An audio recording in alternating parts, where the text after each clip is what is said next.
In the last video, we talked about how the greenhouse effect can change the temperature of the surface of the Earth by absorbing infrared light that's leaving the planet. Essentially, it's making the planet have to work harder to get rid of the energy that it has to get rid of to balance the sunlight that's coming in.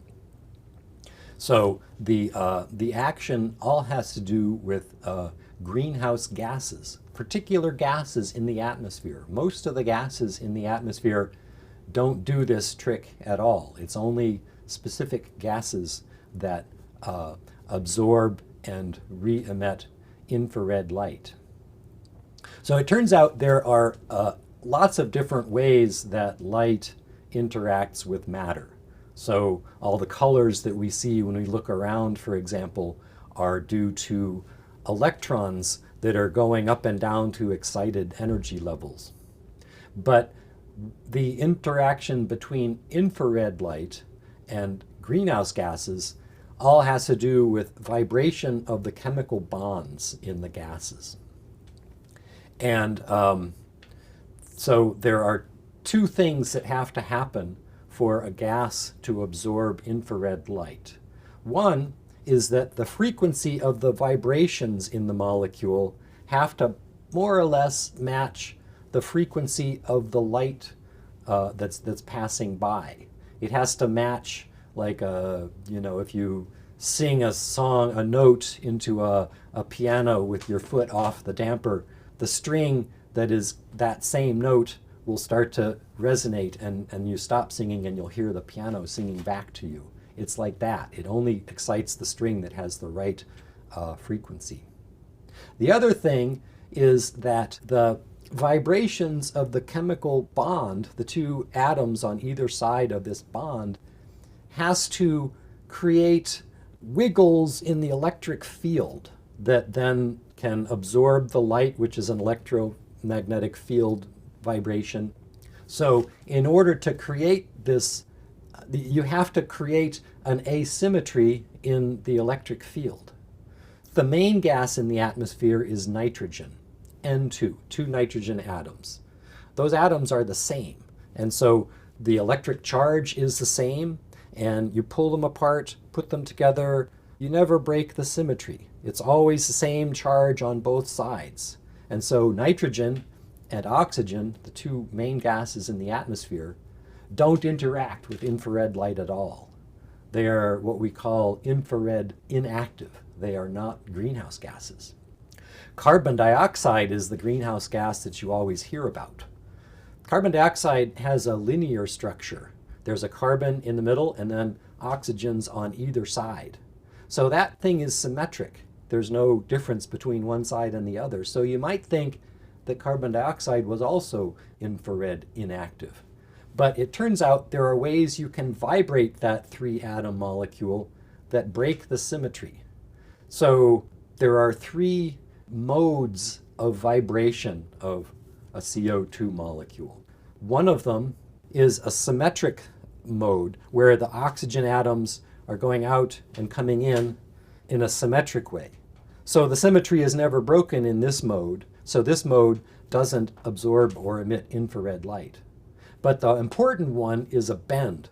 The oxygens are somewhat negatively charged relative to the carbon. And so when the oxygens are back here, there's a negative charge back here. And so as you bend the molecule, you're acting like an antenna that can absorb that incoming light at that frequency.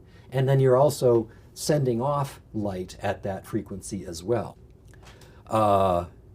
There's another mode, which is an asymmetric stretch, which also breaks the symmetry, but it is at a frequency where there is less light to interact with. So that one is less important to climate. So the best way I can explain to you how a greenhouse effect, a greenhouse gas in the atmosphere actually works is by showing you an interactive online model that I put together for teaching classes like this. The link to the model is in the lecture description, and so you are more than welcome to check it out yourself.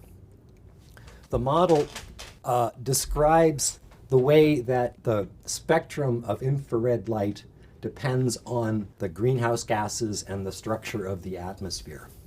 So on the right, we can see the temperature profile of the atmosphere, and as you go up in the atmosphere in the troposphere, the temperature gets colder and colder. And then higher than that is the stratosphere, where it gets warmer, but that's kind of not really important to us right now. So this plot in the middle shows the intensity of light in the infrared as a function of its frequency, or here it's in units of wave number, but still it's separating the light into different colors of the infrared. So these smooth curves are what they call black body curves.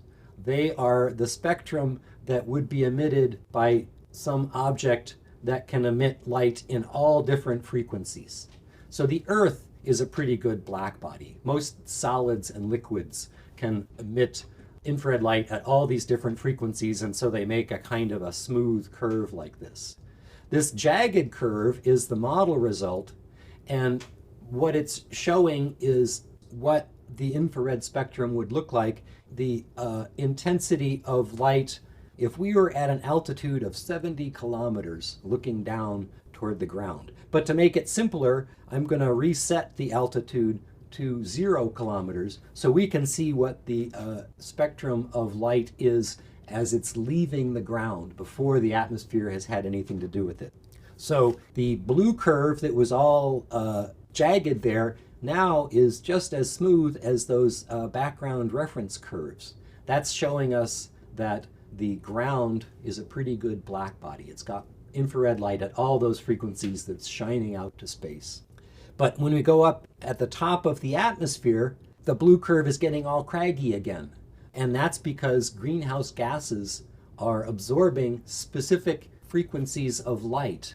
If we go back to having the sensor at the ground, the model calculates the upward infrared heat flux to be 446 watts per square meter. But at the top of the atmosphere and with CO2, the upward heat flux is only about 300 watts per square meter.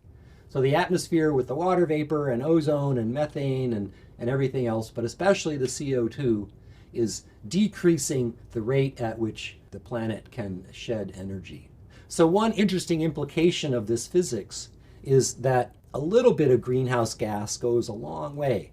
So if I turn the CO2 to 0, this big bite out of the spectrum is gone.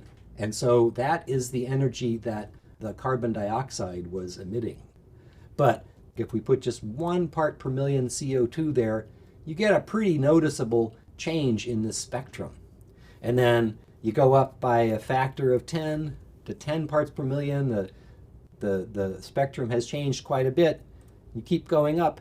Eventually, it sort of stops getting any deeper because you're seeing light from the coldest part of the atmosphere. And it just starts to get fatter as you make the CO2 concentration higher.